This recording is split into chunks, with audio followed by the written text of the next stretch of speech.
Bonjour à tous. Aujourd'hui, on va entamer la physiologie intestinale. Donc, on va faire la première partie donc, de la physiologie intestinale et plus précisément les phénomènes de digestion et d'absorption qui se font au niveau de l'intestin grêle. Donc, quand on parle d'intestin, donc c'est un organe digestif, bien entendu. Donc, il assure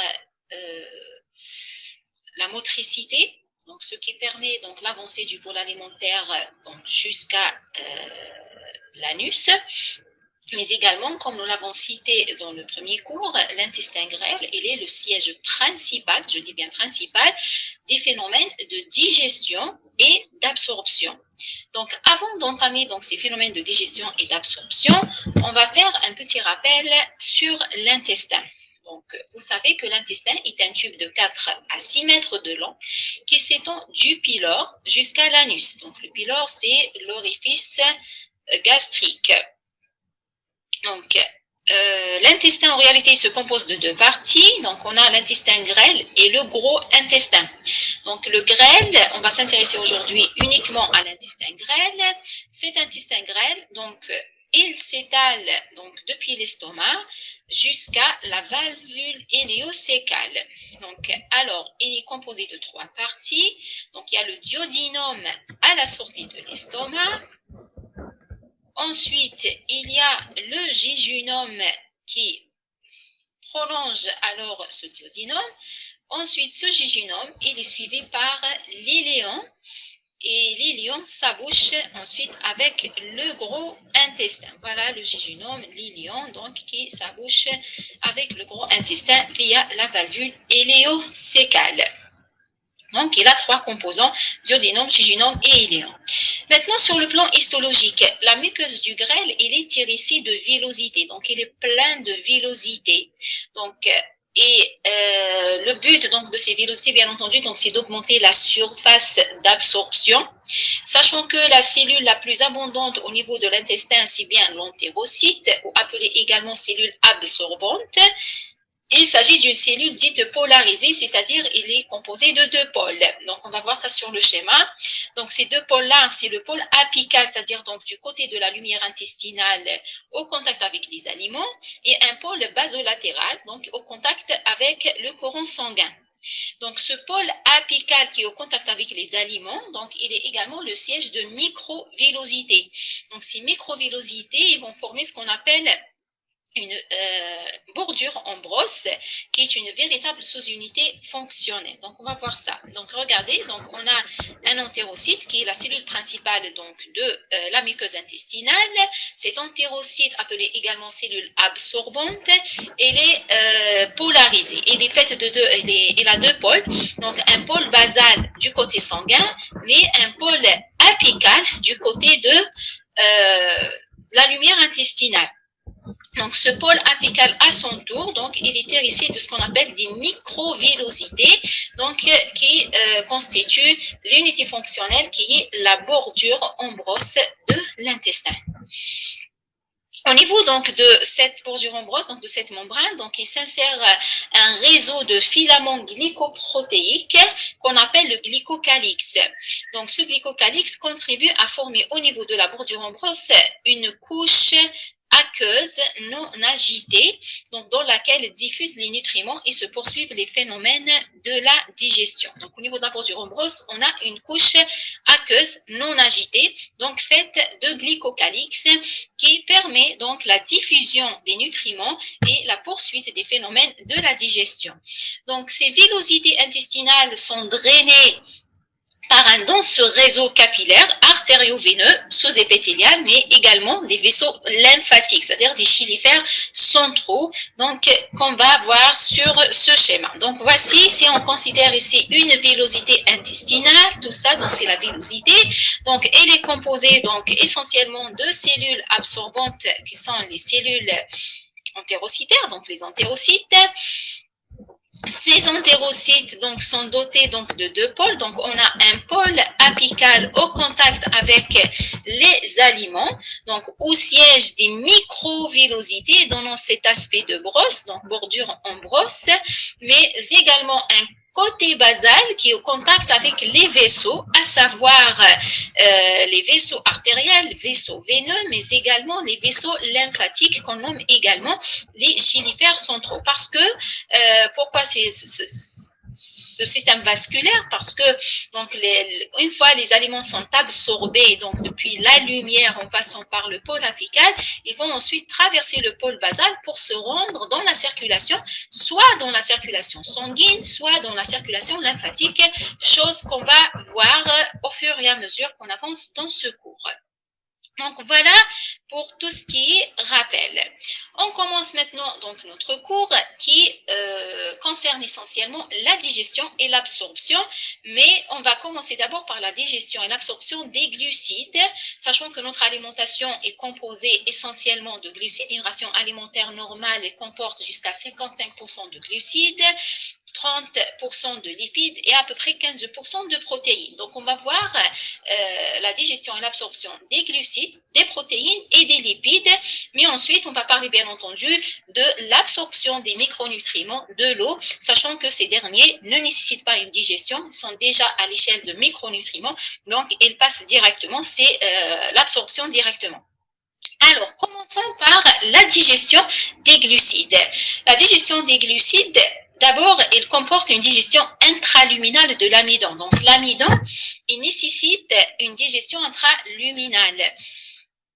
Parce que, je vous dis, donc la digestion et l'absorption se font essentiellement au niveau du grêle. Mais il y a exception faite pour l'amidon qui, déjà sa digestion, elle commence dès la mastication sous l'effet de l'alpha-amylase salivaire. Je vous dis, la salive, il comporte une enzyme qui est l'alpha-amylase salivaire, donc qui entame la digestion de l'amidon, mais l'action donc de cette amylase salivaire, elle est très vite inhibée par l'acidité gastrique après la déglutition. C'est-à-dire, une fois que le bol alimentaire passe dans l'estomac, donc il y a un milieu acide, cette amylase salivaire n'active plus. Alors, la digestion sera essentiellement effectuée par l'alpha-amylase pancréatique, donnant des oligosaccharides et des disaccharides. Donc, voilà, la digestion est entamée par l'alpha-amylase salivaire, mais une fois dans l'estomac, il n'y a plus d'activité de cette enzyme. Donc, c'est après la vidange gastrique que cet amidon, donc, il continue à passer donc, dans l'intestin. Alors, elle est dans l'intestin et va se rencontrer avec l'alpha-amylase pancréatique. Donc, on a dit le pancréas sécrète essentiellement des enzymes. Parmi ces enzymes, il y a l'alpha-amylase pancréatique qui est sécrétée déjà sous forme active. Donc, et en agissant sur l'amidon, donc, il va donner des oligosaccharides et des disaccharides. D'accord?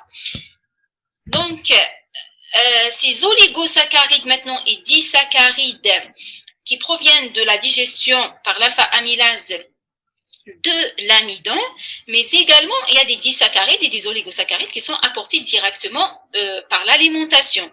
Donc tout ça, donc ils vont subir une action des disaccaridases ou oligosaccharidases de la bordure ambrose de l'entérocyte.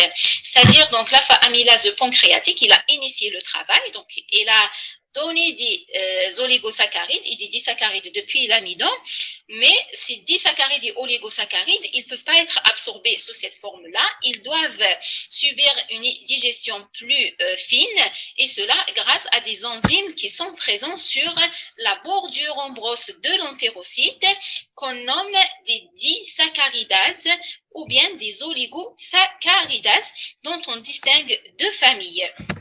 Donc, on a la famille des alpha-glucosidases et la famille de la bêta-galactosidase. Commençons par la famille des alpha-glucosidases, donc, où la saccharase isomaltase et la glucoamylase assurent l'hydrolyse du saccharose, du maltose et des oligosaccharides provenant de l'action de l'alpha-amylase sur l'amidon. Donc, le saccharose, c'est un disaccharide, le maltose également. Donc, le saccharose, il est fait de glucose et de fructose. Le maltose, il est fait de 2 unités de glucose. Sachant qu'il y a également, comme dit saccharide wahdokhal, donc il y a le lactose. Le lactose, donc, il ne sera pas digéré par ce groupe d'enzymes, mais il sera digéré par la bêta-galactosidase qu'on va voir juste après. Donc, nous sommes à la famille des alpha-glucosidases où il y a la saccharase isomaltase et la glucoamylase. Il y a deux enzymes. Donc, ces deux enzymes hydrolysent le saccharose, le maltose, les oligosaccharides provenant de l'action de l'alpha-amylase sur l'amidon. Maintenant, ce qu'il faut savoir, c'est que la saccharase isomaltase, elle est la principale enzyme de la bordure en brosse. Donc, c'est vrai, il y a une glucoamylase, mais l'enzyme majoritaire principale, c'est la saccharase isomaltase qui effectue toute seule toute la digestion du saccharose, de l'isomaltose et 75% du maltose. Sachant que cette enzyme-là, elle a une activité maximale au niveau des premières anses jejunales. Ça, c'est la première famille. La deuxième famille donc d'enzymes intestinales, c'est la famille de la bêta-galactosidase. Donc, il y en a une seule, c'est la fameuse lactase. Donc, la lactase, il hydrolyse le lactose. Le lactose, donc, c'est un disaccharide qui est formé de glucose et de galactose. Alors, donc, son hydrolyse par la lactase va donner le galactose et le glucose qui sont des sucres simples. Donc, les produits finaux donc, de la digestion des glucides sont, donc 80%, c'est du glucose. Mais après, il y a le galactose et il y a le fructose. Donc, ce sont ces trois sucres simples qui vont être absorbés par l'entérocyte et bien sûr, selon des mécanismes différents et spécifiques qu'on va aborder juste après. Alors, maintenant, donc, après l'action de la digestion, donc soit de l'amidon, soit des oligos et des disaccharides, donc il y avait l'action de l'alpha-amylase salivaire, ensuite l'alpha-amylase pancréatique qui a transformé l'amidon en oligosaccharides et disaccharides. Ces oligosaccharides et disaccharides sont attaqués par les enzymes de la bordure en brosse, dont l'enzyme principale, c'est la saccharase isomaltase qui transforme le saccharose et le maltose. Maintenant, il y a également la bêta-galactosidase, donc qui est la lactase. Et la lactase, donc, il transforme le lactose en glucose et galactose. Maintenant, l'aboutissement donc de ces phénomènes de digestion, c'est bien entendu la production de trois sucres simples qui sont le glucose, le galactose et le fructose. Ce sont ces sucres simples-là qui vont se présenter à la bordure en brosse pour être absorbés, ça veut dire passer de la lumière à la circulation. Donc, le glucose et le galactose, ils vont franchir le pôle apical de la cellule intestinale par l'intermédiaire d'une protéine de cotransport avec le sodium. C'est ce qu'on appelle le 5% sodium glucose ou S-GLUT1. D'accord? Donc, ils vont emprunter un cotransport avec le sodium. Donc, c'est un transport actif secondaire. Par contre, le fructose, il possède son propre transporteur sur la membrane apicale de l'entérocyte qu'on appelle le GLUT5, qui n'est pas dépendant du sodium. Maintenant, une fois dans la lumière de l'entérocyte, le glucose, le galactose et même le fructose, ils vont quitter la cellule intestinale pour passer dans la circulation porte par un mécanisme de diffusion facilité localisé dans la membrane basolatérale et cela indépendamment du sodium. Et il s'agit donc d'un transporteur qui est le GLUT2. On va récapituler tout ça sur cette diapo. Donc, cette diapo résume les phénomènes et de digestion et d'absorption des glucides. Donc, on a dans notre alimentation, il nous apporte comme glucides de l'amidon, qui est un sucre complexe, du lactose, qui est un disaccharide, ainsi que du saccharose, qu'on nomme également le sucre de table. Donc, l'amidon, donc, il subit d'abord l'action de l'alpha-amylase, d'abord salivaire, ensuite pancréatique, pour donner des dextrines et du maltose. Donc, le maltose, c'est un disaccharide, donc, qui est formé uniquement de deux molécules de glucose. Donc, je vous ai dit, l'enzyme principale donc, de la digestion des glucides, c'est bien la saccharase isomaltase.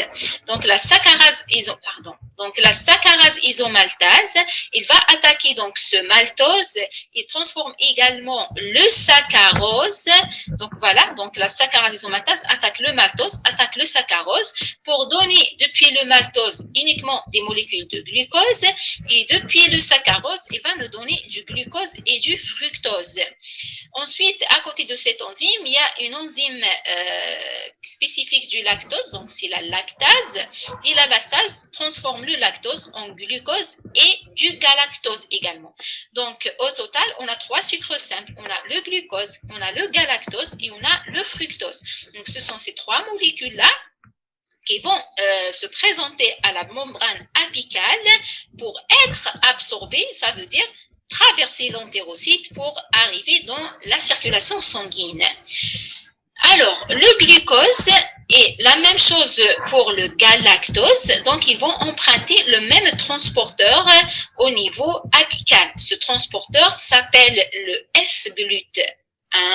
Donc, c'est un sympore avec le sodium. Donc, c'est-à-dire sympore avec le sodium, vous avez étudié l'année passée les transports membranaires. Donc, quand on parle d'un sympore, ça veut dire que c'est un transport actif secondaire. Et sachant que au départ, donc il y a toujours l'action de la pompe INA plus K plus ATPase qui se situe sur le côté basolatéral de la cellule.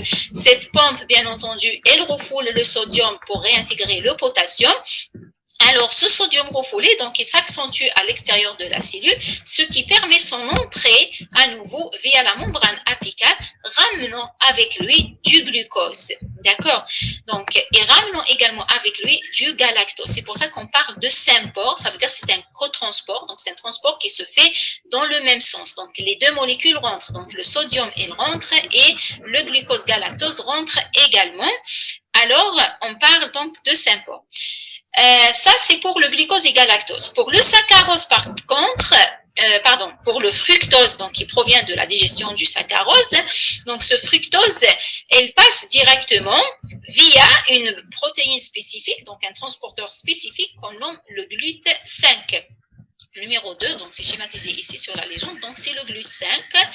Alors, le fructose se trouve à l'intérieur de la cellule, même chose pour le galactose et le glucose. Donc, c'est-à-dire ces molécules, jusque-là, elles ont traversé la membrane apicale. Elles sont à l'intérieur de l'entérocyte. Elles vont maintenant passer via la membrane basale pour arriver dans la circulation porte. Et pour traverser cette membrane basale, donc toutes ces molécules, les 3, vont emprunter le même transporteur qui est le GLUT2. D'accord? Donc, le fructose passe via le GLUT5 ici, mais ici, donc, il passe par le GLUT2 comme le galactose et comme le glucose. Donc, voilà. Donc maintenant, ces molécules-là, qui sont des sucres simples, sont arrivées dans la circulation porte et rejoignent le foie pour être ensuite transférées dans le cœur via la veine cave inférieure et donc distribuées à toutes les cellules de l'organisme pour être utilisées. Donc voilà pour la digestion et l'absorption des glucides. Maintenant, on passe à un deuxième élément apporté par notre alimentation, c'est bien les protéines. Donc, on parlera de la digestion et l'absorption des protéines qui est résumé sur le schéma 5 qu'on va voir comme récapitulatif. Alors, commençons par la digestion. Vous savez que la digestion des protéines, elle commence déjà dans l'estomac. Donc, au niveau de l'estomac, il y a l'acide chlorhydrique, le fameux HCl, qui est sécrété par la cellule pariétale ou la cellule bordante. Donc, ce HCl, donc, il assure une dénaturation grossière des protéines, d'abord. Et avec le pH acide, donc, il y a une transformation du pepsinogène en pepsine. Donc, le pepsinogène, donc, c'est une enzyme inactive qui se transforme en pepsine par l'acidité.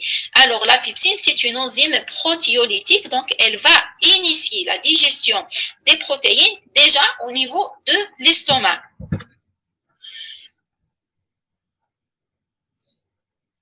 La digestion est assurée ensuite par les protéases pancréatiques. Donc, nous avons cité les enzymes de la protéolyse en faisant la sécrétion pancréatique, c'est-à-dire après la vidange gastrique. C'est-à-dire, quand on est dans l'estomac, il y a l'action de la pepsine. Déjà, il y a l'action du HCl qui dénature globalement les protéines, mais également il assure une bonne acidité qui permet l'activation du pepsinogène en pepsine, et la pepsine initie la digestion des protéines. Mais après la vidange gastrique, cette pepsine donc n'est plus active, alors il y a le relais qui sera pris par les protéases pancréatiques qui vont attaquer les protéines.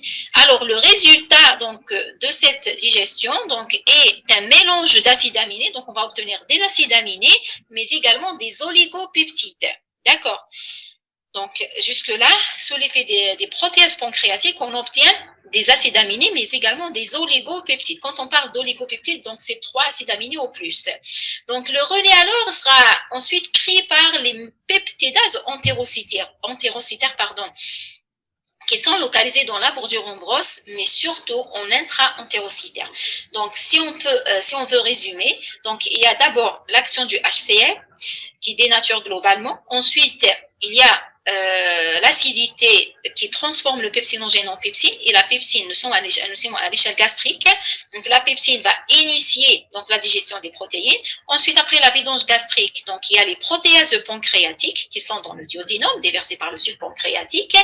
Donc sous l'action de ces protéases, on obtient des acides aminés, mais également des oligopeptides. Ces oligopeptides seront attaqués par les peptidases entérocitaires, c'est-à-dire la bordure ombrose de l'intestin, donc est capable donc de sécréter des peptidases qui vont attaquer donc les oligopeptides. Mais attention, il y a des peptidases qui se trouvent également en intra-entérocitaire, c'est-à-dire à l'intérieur de l'entérocyte. Donc cela sous-entend que l'absorption des protéines donc peut se faire sous forme déjà de di ou de tripeptides. Donc, l'action des peptidases de la bordure ombrose aboutit à un mélange d'acides aminés et de diétripeptides. D'accord? Ensuite, les peptidases intracytoplasmiques sont responsables de 90% de l'activité peptidasique de l'entérocyte. Donc, on va récapituler tout ça sur le schéma. Mais avant donc d'arriver au schéma, on va dire un mot sur l'absorption. Donc, maintenant, jusqu'à présent, donc sous l'effet des enzymes de la digestion, on a obtenu des acides aminés et des diétripeptides. Donc, l'absorption se fait soit sous forme d'acides aminés libres, mais également soit sous forme de diétripeptides. Donc, chose qui n'est pas identique pour les glucides, donc ils doivent se former uniquement en os simple, donc en sucre simple pour être absorbés. Ici, pour les protéines, déjà, comme diétripeptides, ils peuvent traverser la membrane apicale. Ensuite, à l'intérieur de l'entérocyte, ils vont subir l'action de la peptidase intracytoplasmique pour donner des acides aminés afin donc de quitter la cellule pour aller dans la circulation via la membrane basale. Sachons que les acides aminés libres sont absorbés par un cotransport sodium dépendant, donc c'est comme le glucose, donc c'est toujours bien l'intervention du sodium, donc c'est un transport secondaire, un transporteur actif secondaire qui fait rentrer le sodium, mais également les acides aminés. Donc ça pour les acides aminés libres. Pour les di et les tripeptides, par contre, sont absorbés par un transport couplé à H+. Donc, on parle d'H+ peptide, et comme transporteur typique, donc il y a ce qu'on appelle le PEPT1. Le PEPT1, c'est l'un des principaux cotransporteurs qui peut être considéré comme un transporteur tertiaire. Donc, vous avez vu les transporteurs membranaires. Donc, un transporteur tertiaire, donc on va l'expliquer sur le schéma. Donc, une part significative des acides aminés absorbés est utilisée par l'épithélium intestinal pour ses propres synthèses. C'est le cas de la glutamine, la glutamate, l'aspartate, qui sont des acides aminés les plus utilisés. Maintenant, pour sortir de l'entérocyte, donc c'est-à-dire jusqu'à présent, on a fait rentrer nos acides aminés, les dipeptides, dans l'entérocyte. L'objectif, donc, c'est de les parvenir dans la circulation sanguine. Alors, pour cela, ils doivent quitter la membrane basale. Et cette sortie-là se fait presque exclusivement sous forme d'acides aminés libres. d'accord, qui traverse la membrane basale par 5 systèmes de transport, dont 2 sont sodium dépendants et 3 sont sodium indépendants. Donc, c'est ce qu'on va voir sur cette diapo. Il récapitule tous les phénomènes de digestion et d'absorption des protéines. Alors, nos protéines alimentaires, donc, elles passent dans l'estomac, donc c'est-à-dire au niveau buccal, donc il n'y a aucune action sur les protéines alimentaires. Donc après la déglutition, on se retrouve dans l'estomac. Donc, et au niveau de l'estomac, on sait que la sécrétion gastrique est acide. Donc elle est riche en HCl. Donc le HCl gastrique va dénaturer globalement les protéines d'un côté et de l'autre côté, grâce à l'acidité, donc il transforme le pepsinogène en pepsine. D'accord. La pepsine alors va initier la dégradation des protéines donnant des polypeptides. Donc ça donne des polypeptides et ces polypeptides seront attaqués par les enzymes de la protéolyse pancréatique. D'accord? Les enzymes de la protéolyse pancréatique, donc on a la colipase, on a la trypsine, la chymotrypsine, donc tout ça, ce sont des enzymes de la protéolyse. Alors, le produit donc de cette action par les enzymes pancréatiques, c'est la production d'acides aminés, mais également d'oligopeptides.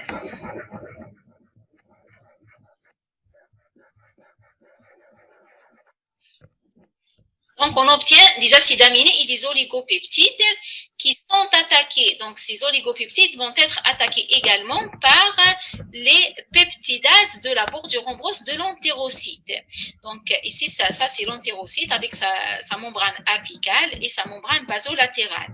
Donc, ces peptidases de la bordure rhombreuse vont attaquer donc les produits de la digestion par les protéases pancréatiques. Donc, on va obtenir à la fin, ce qu'on va obtenir, c'est des tripeptides, mais également des acides aminés. Donc, on trouve des acides aminés libres, mais des di et des tripeptides également. Jusque-là, sous l'action de la pepsine, des protéases pancréatiques, des peptidases de la bordure rhombreuse, on obtient des di et des tripeptides ainsi que des acides aminés. Maintenant, ce sont ces éléments-là qui vont se présenter à la membrane apicale pour être absorbés. Donc, pour les protéines, déjà à l'échelle de di et tripeptides, ils peuvent passer par la membrane apicale.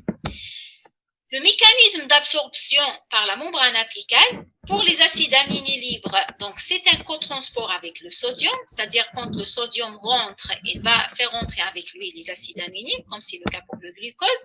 Donc tout ça, bien sûr, c'est un transport actif secondaire donc, qui consomme de l'énergie et cette énergie, bien sûr, est fournie toujours par la pompe sodium-potassium qui siège sur le pôle basal, qui expulse le sodium et récupère le potassium. Alors, ce sodium s'accumule à l'extérieur de la cellule, il va pouvoir rentrer par la membrane apicale en faisant rentrer avec lui les acides aminés. Ça, c'est le cotransport sodium-acide aminé. Ça, c'est pour les acides aminés libres.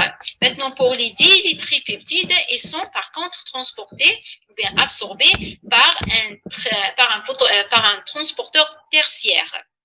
Donc le plus important, c'est le pepte-1.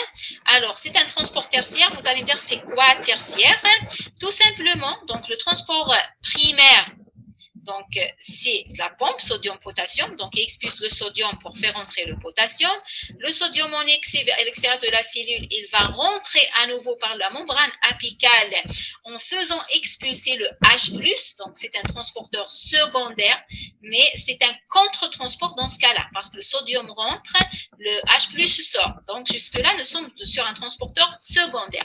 Maintenant, ce H+ qui s'accumule à l'extérieur, il va pouvoir rentrer à nouveau en faisant rentrer avec lui les diélectripeptides. C'est pour ça qu'on parle d'un transporteur tertiaire pour les diélectripeptides, parce qu'il rentre en troisième position. Donc, il y a d'abord la sortie de sodium, ensuite l'entrée de sodium pour sortir le H+, ensuite le H+, il rentre avec les diélectripeptides. Donc, c'est un transporteur tertiaire pour les diélectripeptides. Donc, comme produit final, à l'intérieur de l'entérocyte, qu'est-ce qu'on trouve? On trouve des diélectripeptides, mais on trouve également des acides aminés. Donc, ces diélectripeptides, ils vont subir l'action des peptidases intracytoplasmiques ou bien intra-entérocytaires, et ces peptidases-là vont donner, à partir des diélectripeptides, des acides aminés libres. Donc, pour sortir donc de la cellule, pour arriver dans la circulation sanguine, donc ces acides aminés libres, ils doivent traverser la membrane basale, et cela se fait par 5 systèmes. Donc 2 systèmes sont sodium dépendants, c'est-à-dire qu'ils travaillent en collaboration avec le sodium, et 3 systèmes ne nécessitent pas de sodium. Donc au final, nous avons des acides aminés qui rejoignent le capillaire sanguin, donc la circulation sanguine, d'accord? Donc, voilà pour la digestion et l'absorption des protéines. Donc, il nous reste maintenant à parler de la digestion et de l'absorption du troisième élément qui figure dans notre alimentation. Bien entendu, c'est les lipides. Donc, on va parler de la digestion, ensuite de l'absorption des lipides. Il y a une particularité donc pour la digestion des lipides. Donc, vous avez vu, donc pour la digestion et l'absorption des glucides, ce sont des phénomènes plus ou moins simples. Par contre, les lipides, ils nécessitent une étape supplémentaire, comme ce sont des produits hydrophobes, donc ils ne se mélangent pas facilement avec les liquides de sécrétion digestive. Alors, leur digestion nécessite d'abord une étape qu'on appelle physico-chimique, d'accord? Et cette étape physico-chimique se résume par la motricité gastrique. Donc, vous avez vu l'estomac, donc vous avez fait la motricité de l'estomac. Donc, grâce au mouvement gastrique, il y a ce qu'on appelle une émulsification des lipides. Se forment de grosses gouttelettes lipidiques de 0,5 micromètres de diamètre qui sont alors délivrées au duodénum par la vidange gastrique. Donc ça, c'est-à-dire quand on parle d'émulsification, c'est le fait de mélanger le gras avec le liquide. Donc, vous imaginez, comme je vous ai dit la dernière fois, vous prenez de l'huile avec de la vinaigrette. Donc, vous mélangez les deux, vous faites agiter, donc pour obtenir un émulsifiant. Donc c'est comme un produit lacté, donc une de coloration blanchâtre. Donc ça, c'est-à-dire que vous avez mélangé, vous avez émulsifié vos lipides. Donc, et quand vous laissez le mélange un moment, donc les lipides ils vont surnager, donc ils vont se séparer donc des liquides. Alors donc c'est ce qu'on appelle l'émulsification, donc c'est le fait de mélanger, de fragmenter donc les produits lipidiques et de les mélanger avec de l'eau. Alors, cette émulsification, d'abord, commence au niveau gastrique par les mouvements de l'estomac, mais ensuite, une fois dans l'intestin grêle, donc il y a ce qu'on appelle les sels biliaires. Quand on a fait la sécrétion biliaire, je vous ai dit, retenez bien que la sécrétion biliaire, elle comporte surtout comme élément principal les sels biliaires, et le rôle principal des sels biliaires, c'est de permettre une émulsification plus fine des lipides, c'est-à-dire une fragmentation des lipides. C'est comme si c'est une digestion mécanique, si vous voulez. C'est pas une digestion chimique, mais c'est mécanique. Donc, c'est la fragmentation des grosses gouttelettes lipidiques. Donc, ça, c'est l'étape physico-chimique. Maintenant, après l'émulsification, donc vient l'étape biochimique où les enzymes lipolytiques vont agir. Alors, commençons par la digestion des triglycérides. Pourquoi les triglycérides? Parce que les triglycérides, donc, ils représentent la part majoritaire de l'apport lipidique de notre alimentation. Donc, cette digestion des triglycérides, elle peut commencer déjà dans l'estomac sous l'effet de la lipase gastrique. Vous avez vu la lipase gastrique qui est sécrétée par les cellules principales de l'estomac. Donc, cette lipase gastrique aboutit à la formation d'acides gras et de diglycérides, mais son action est rapidement inhibée après la vidange gastrique parce que cette lipase agit uniquement au milieu acide. Donc, une fois dans le duodénum, après la vidange gastrique, donc cette lipase sera désactivée, mais les acides gras et les diglycérides qui passent dans l'intestin vont déclencher la libération d'une hormone. Donc, je vous ai dit au niveau intestinal, il y a deux hormones essentielles. Dans la première, c'est la cholécystokinine. La cholécystokinine, donc c'est une enzyme de la sécrétion, c'est une hormone de la sécrétion enzymatique pancréatique d'un côté, mais en même temps, c'est une hormone de la production biliaire et de la vidange biliaire. La vidange vésiculaire, voilà. Donc la CCK qui est libérée par les cellules I de l'intestin suite à l'arrivée des lipides dans l'intestin, mais également des protéines. Donc la CCK va stimuler le pancréas pour fournir des enzymes pancréatiques et il va stimuler le foie pour fournir la bile. Donc, parmi les enzymes pancréatiques fournies par la stimulation par CCK, donc c'est bien entendu la lipase pancréatique. Je vous ai dit, la lipase pancréatique, elle est sécrétée directement sous forme active, mais elle nécessite la présence de sels biliaires pour une activité meilleure et la présence également de cofacteurs. Donc, la lipase pancréatique transforme les triglycérides en monoglycérides et acides gras libres. Mais attention, cette lipase, voilà, elle agit à l'interface huile-eau, juste à l'interface huile-eau, en présence d'un cofacteur qui est la colipase. Alors, pour une action plus performante, plus puissante, donc il y a toujours l'intervention des sels biliaires qui vont transformer les gouttelettes lipidiques en particules plus fines de à peu près 3 à 5 nanomètres de diamètre qui sont constituées de monoglycérides, d'acides gras libres, de phospholipides qu'on nomme les micelles, c'est-à-dire grâce aux sels biliaires. Donc, il y a une fragmentation des produits lipidiques pour que la surface huile-eau sera augmentée et donc la lipase pourra agir, sachant que la lipase n'agit uniquement sur l'interface huile-eau. Donc, après l'action de la lipase, il y a également toujours l'intervention de ces sels biliaires pour regrouper les lipides en deux petites molécules qu'on appelle les micelles. Et cette formation micellaire,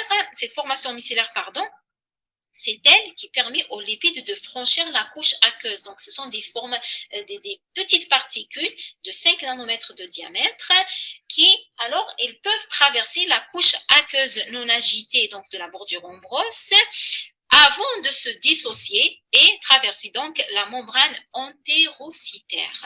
Donc, on va récapituler tout ça sur le schéma. Maintenant, pour l'absorption, donc jusque-là, donc nous avons formé des petites micelles qui contiennent des acides gras libres, des monoglycérides, des phospholipides.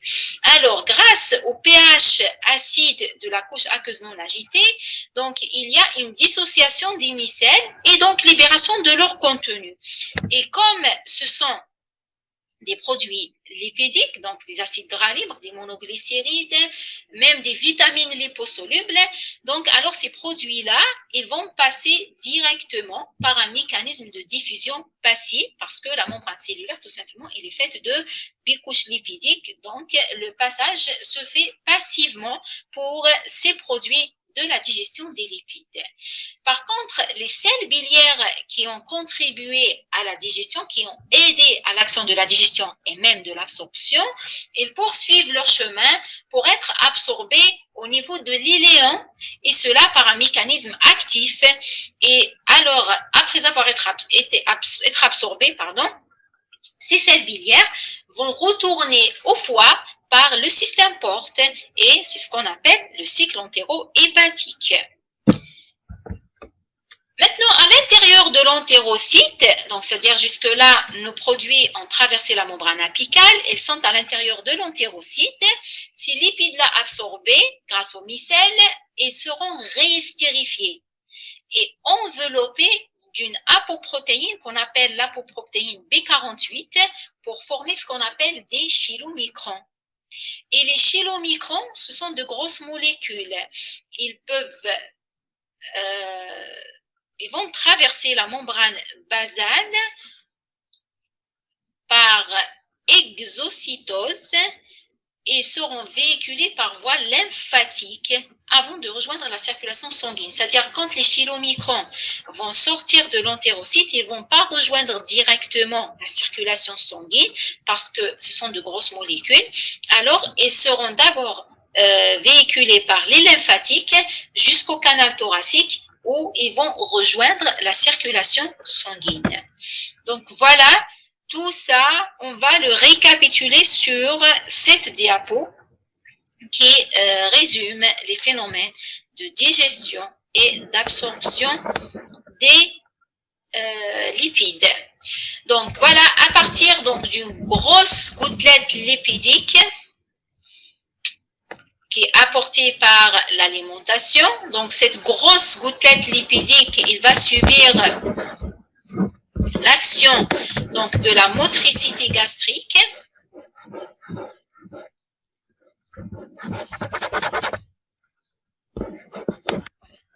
Donc, la motricité gastrique, donc, il va permettre une émulsification préalable, mais une fois dans l'intestin, donc, il y a la présence de sels biliaires. Donc, les sels biliaires et la motricité gastrique vont aboutir à une émulsification des lipides. L'émulsification, c'est-à-dire, c'est le fait de séparer cette grosse gouttelette en petites gouttelettes et la mélanger avec un produit liquide. D'accord, c'est ça l'émulsification, c'est le fait de mélanger le gras avec le liquide parce que le gras, dans sa nature, donc il a une densité moins importante, donc il surnage, donc il ne se mélange pas facilement avec de l'eau. Alors, donc grâce à la motricité et à la présence de sels biliaires, donc il y a cette émulsification. Donc c'est la fragmentation, si vous voulez, donc de la grosse gouttelette en petites gouttelettes. Maintenant, après l'émulsification des lipides, donc il y a l'action de la lipase pancréatique. La lipase pancréatique, elle est sécrétée par d'abord, donc déjà dans l'estomac, je vous ai dit, donc il y a l'action de la lipase gastrique, donc qui déjà il peut donner des monoglycérides et des acides gras libres qui après la vidange gastrique se retrouvent dans l'intestin. Donc et l'arrivée donc de ces produits-là dans l'intestin vont stimuler une libération plus importante de sels biliaires. Mais également donc de la CCK. Donc c'est l'hormone CCK donc qui d'un côté stimule la libération d'enzymes pancréatiques et de l'autre côté stimule la production de la bile par le foie. Donc les sels biliaires alors vont majorer ou bien intensifier l'émulsification et d'autre côté cela va permettre à la lipase donc d'agir parce que la lipase, il va agir uniquement à l'interface huile-eau. Donc juste ici, c'est juste à l'interface huile-eau. Alors donc pour son action optimale, donc il faut l'émulsification préalable. Donc après l'action de la lipase, on va obtenir ce qu'on appelle des micelles. Les micelles, toujours sous l'action, c'est toujours grâce aux sels biliaires que ces micelles donc sont fragmentées comme ça. Donc c'est-à-dire c'est une fragmentation de la gouttelette en petites fines gouttelettes. Donc c'est-à-dire des gouttelettes plus fines dont à l'intérieur on trouve des acides gras libres et des monoglycérides. Maintenant cette formation micellaire, il est capable donc de franchir la couche aqueuse non agitée qui, grâce à son acidité, va dissocier le contenu de la micelle et il va permettre donc à ce contenu-là donc de traverser la membrane apicale passivement parce que c'est un produit lipidique donc qui traverse aisément la membrane qui est faite d'une bicouche de lipides, de phospholipides exactement. Donc, parmi ces produits, donc, on a des monoglycérides, des acides gras libres, des vitamines liposolubles et du cholestérol libre. D'accord? Maintenant, tous ces produits-là qui sont absorbés qui sont à l'intérieur de l'entérocyte, ils ne vont pas quitter directement l'entérocyte, mais ils vont se regrouper à nouveau sous une forme donc de ce qu'on appelle le chylomicron, où les triglycérides et les cholestérols seront à nouveau réestérifiés et enveloppés d'une membrane associée à une apoprotéine qu'on nomme l'ApoB, l'ApoB48, qui est produite par l'intestin, pour donner ce fameux chylomicron. Donc, c'est ce forme de chylomicron que les lipides vont quitter la membrane basale. Et comment ils vont quitter? C'est par exocytose, parce que ce sont de grosses molécules. Et comme ils sont de grosses molécules, ils ne peuvent pas rejoindre directement la circulation générale, mais ils passent d'abord par la circulation lymphatique. Donc, c'est via les chylifères centraux que ces chylomicrons rejoignent la circulation générale au niveau du canal thoracique. Dans la circulation générale, ces chylomicrons vont subir l'action donc de la lipoprotéine lipase pour donner des rémanents ou bien des c'est-à-dire c'est le produit qui reste, mais également en libérant ces acides gras libres, et ces acides gras libres alors seront distribués aux muscles qui vont les utiliser à des fins énergétiques, et seront distribués également au tissu adipeux qui va les stocker dans des adipocytes. Donc voilà pour la digestion et l'absorption des lipides. Donc ici il y a une petite particularité concerne les acides gras à chaîne courte. Donc, quand on a un acide gras à chaîne courte, donc ces acides gras, donc ils vont pas subir toutes ces actions donc d'émulsification, comme ce sont des acides gras à courte chaîne. Donc, ils peuvent traverser directement la membrane apicale et donc directement la membrane basale, et ils passent directement dans la circulation générale. Cela on peut utiliser donc cette notion-là. Donc, quand vous avez par exemple une atteinte hépatique, par exemple, une atteinte pancréatique, donc là où on n'a pas les enzymes. Donc, quand on a un manque d'enzymes pancréatiques, on préfère donner aux patients donc des acides gras à chaîne courte qui ne nécessitent pas une digestion préalable, qui peuvent être absorbés directement. Et on les donne également, on les préconise quand il y a, par exemple, une atteinte sur le plan lymphatique. Donc, c'est-à-dire atteinte, par exemple, du canal thoracique. Donc, on ne peut pas donc absorber les lipides normaux, donc on préconise des acides gras à chaîne courte qui traversent directement la membrane basale pour arriver dans la circulation générale sans passer par le canal thoracique. Donc ça, c'est une particularité. Donc voilà pour la digestion et l'absorption des lipides. On a terminé donc la digestion et l'absorption des macronutriments. Il nous reste à développer l'absorption des vitamines. Les vitamines, ce sont déjà des micronutriments, donc c'est-à-dire ils ne nécessitent pas une digestion préalable, d'accord?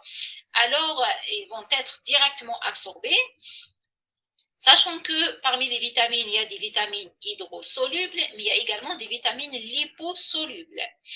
Pour les vitamines hydrosolubles, le cas par exemple de la vitamine C, la vitamine B1, la B2 et la B3, ils sont absorbés de façon identique au glucose, c'est-à-dire ils vont utiliser le sympore sodium-vitamine. Pour les vitamines B6, ils sont probablement absorbés par simple diffusion.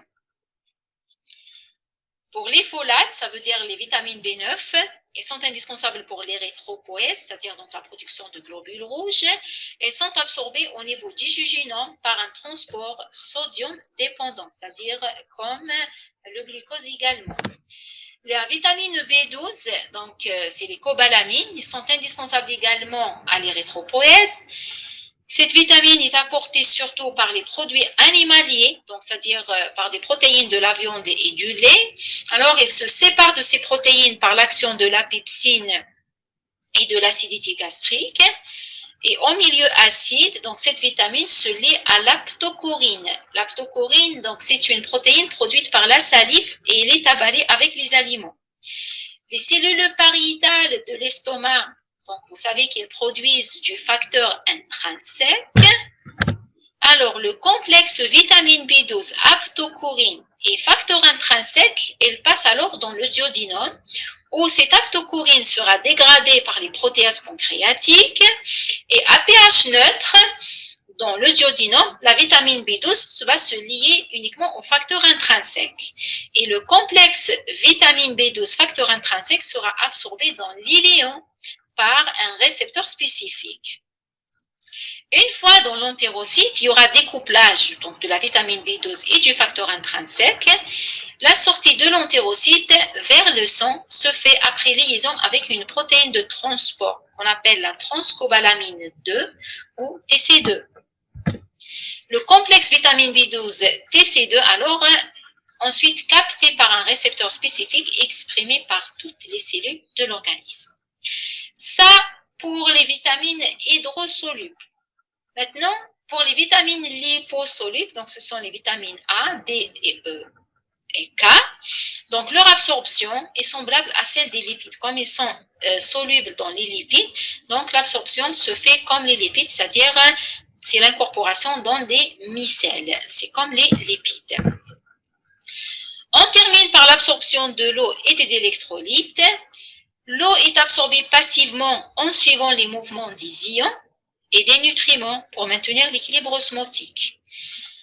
Le sodium a une absorption massive dans le duodénum par voie intercellulaire selon le gradient osmotique, mais également il est absorbé par cotransport avec le glucose et les acides aminés. Donc nous avons cité l'absorption du glucose et des acides aminés en utilisant le sodium. Donc c'est une façon pour absorber en même temps le sodium. Le chlore, il suit globalement les mouvements de sodium. Donc, il a une absorption passive dans l'intestin proximal et une absorption active dans l'intestin distal sous l'action du système d'échange chlore-HCO3- couplé au transport sodium H+, ou bien indépendamment du sodium. Donc, il y a un mot sur cette absorption du chlore. Concernant cette protéine donc, qui permet l'absorption du chlore, donc c'est le chlore HCO3-. Quand il y a, vous avez entendu donc parler du choléra, donc le choléra, donc il va agir sur cette protéine-là. Donc le Vibrio cholerae, donc la bactérie qui est responsable du choléra, donc il va sécréter une toxine. Et cette toxine-là, il va inhiber donc cette protéine. Et comme il y a inhibition de cette protéine, donc le chlore n'est pas absorbé. Et s'il n'est pas absorbé, donc il va faire un appel d'eau donc de la cellule. Alors donc il y aura des diarrhées aqueuses très abondantes qui peuvent déshydrater le patient. Donc c'est pour ça que le choléra est caractérisé par des diarrhées aqueuses par destruction donc, de cette protéine de transport du chlore. Ça, c'est à part, donc c'est juste un point. Alors, pour le calcium, l'absorption se fait par diffusion facilitée grâce à une protéine membranaire, la CABP, pour Calcium Binding Protein, contrôlée par la vitamine D. Donc, la vitamine D, c'est une hormone du calcium. Donc, c'est grâce à la vitamine D que le calcium est absorbé au niveau intestinal et au niveau rénal, etc. Le fer se trouve dans l'alimentation sous forme de fer ferrique, le Fe3+, qui est peu soluble et non absorbable. On peut le trouver sous forme de fer ferreux, le Fe2+, qui est plus soluble et mieux absorbable. Mais également sous forme de fer lié à l'hème, c'est ce qu'on appelle le fer héménique, qui se trouve dans les molécules d'hémoglobine ou de myoglobine, surtout dans les viandes et les poissons. L'absorption du fer libre se fait par des transporteurs spécifiques. L'absorption du fer lié à l'hème se fait soit directement parce qu'il est liposoluble, soit par transport facilité. Donc voilà, je vous remercie.